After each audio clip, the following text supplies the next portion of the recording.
A Legal Farce. By Craig Murray, October 11, 2022. Sir James Eadie, acting for the Westminster government, closed the day at the Supreme Court with a vicious twist of the knife. If you can't even persuade your own law officer, the shutters come down.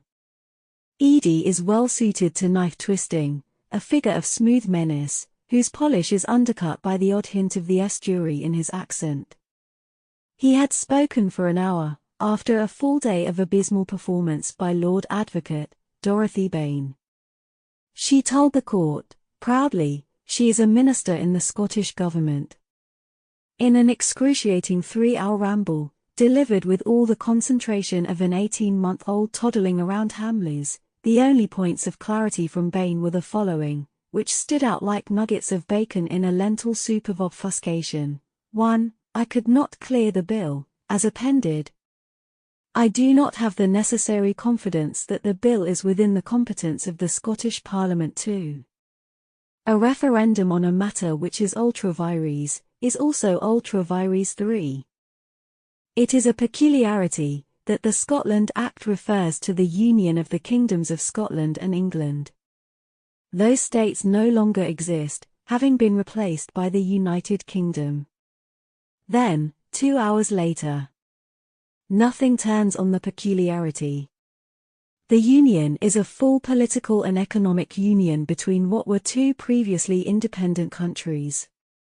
4. There is clearly a cogent argument that the Scottish Parliament does not have the competence to pass this bill. You have not misread. Those are all quotes from Dorothy Bain, a minister in Sturgen's government. Unionists on social media could not believe their luck. Was this really the Scottish government's case? I give you one of the more publishable ones. From Greg C22. Has the Lord Advocate just admitted that Scotland isn't a country, and that the Act of Union didn't form a union of countries, but formed a new country? Yes, Greg, she certainly did say that. Twice. This is no surprise, however, as Bain had very specifically endorsed that view in her written arguments before the court, as I explained in my analysis of them. Eadie's dry observation, that the Scottish government could not convince its own law officer of its case, struck home, because it was a withering understatement. Bain could not have made clearer her Unionist credentials, if she had come into court sporting an orange sash, and with a brooch in the form of Ian Paisley. Bain said she had given arguments, both for and against, the Scottish Parliament having the power to hold an advisory referendum. But she said that by contrast, she was unequivocal that it was this, Westminster Supreme Court, with one Scottish judge on the panel of 5, that had the power to decide the issue. Her main argument, that the Scottish Parliament could have the power to hold a referendum, was that the proposed referendum was non-self-executing, and its legal effect was nil. It was not for the court to anticipate any political consequences that might arise from what was, in effect, just a large opinion poll that the Westminster Parliament would be legally entitled to ignore. Yes, that really was her argument, particularly about Westminster having no obligation to accept the result. She said the referendum proposal respected the protection of the integrity of the UK Parliament. She went on further, about the material difference between a vote for a thing to happen, and the thing happening itself. In this context, she referenced, at huge length, cases about cigarette advertising in Scotland, and hypothecated NHS spending for pulmonary disease in Wales. We were far now from Scottish independence, a situation with which Bain was much more comfortable. And she, accordingly, meandered for 2 hours in this beguiling pasture, looking down every rabbit hole. At this stage, even those of us who believe we have known for some years, the reason why Nicola Sturgeon would appoint a Unionist Lord Advocate, determined to scuttle the good ship Independence, were puzzled about why Sturgeon would appoint a Lord Advocate incapable of finishing one single sentence, without looking down at her notes, with a deep frown of puzzlement as to their content. Bain early came under an interesting line of questioning, from Court President Lord Reid, and from Lady Rose. Did the Lord Advocate really have to certify the legislation as competent? The Scotland Act only indicated that the responsible minister must do so in good faith. They were not obliged to take the Lord Advocate's advice. Bain relied for this on the ministerial code, but that did not have legal force. Bain replied that a minister could take a contrary view, but it would have to be reasonable and argued. It would be most unusual. The law officers, i.e., Bain's role, was to give the Scottish government advice on the law.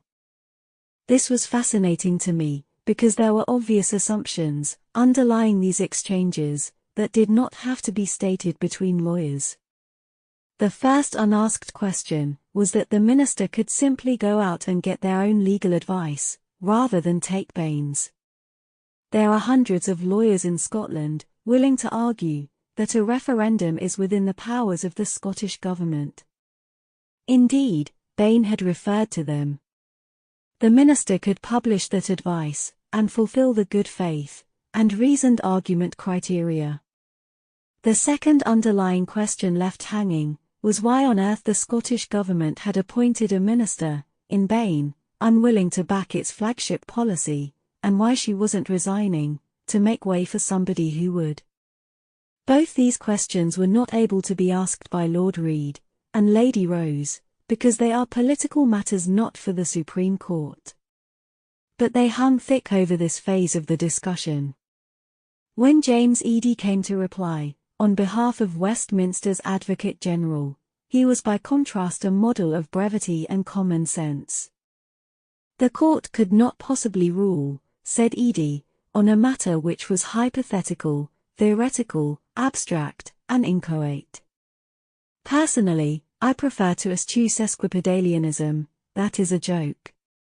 But it came over well from Eadie. Who knows, Eadie opined, what final form the legislation might take, or even if it would be passed at all. Where were the accompanying memoranda and costings? What amendments might be passed? The court could not rule on a mere idea of a bill. Interestingly, Eadie was given a much harder time by the judges than Bain. They seem far keener on Scotland's democratic right to hold a referendum than Bain is. They suggested the draft bill was pretty clear and short and unlikely to change substantially. They asked how, in Eadie's view, the Scottish government could go ahead in circumstances when the Lord Advocate could not certify. That is what drew from Eadie his closing barb. If you can't even persuade your own law officer, the shutters come down. Eadie will continue his argument tomorrow. Lord Reid, who as a gentle manner, had opened proceedings by explaining that the Supreme Court was the court of the whole United Kingdom, included Scottish judges, and took Scottish cases, under Scottish law. He added that a decision would take months, in view of the mountain of paperwork involved. Reid is, however, the only Scottish judge on this panel of 5, with 2 English, 1 Welsh and 1 Northern Irish. This is very much the UK establishment deciding on Scotland's future.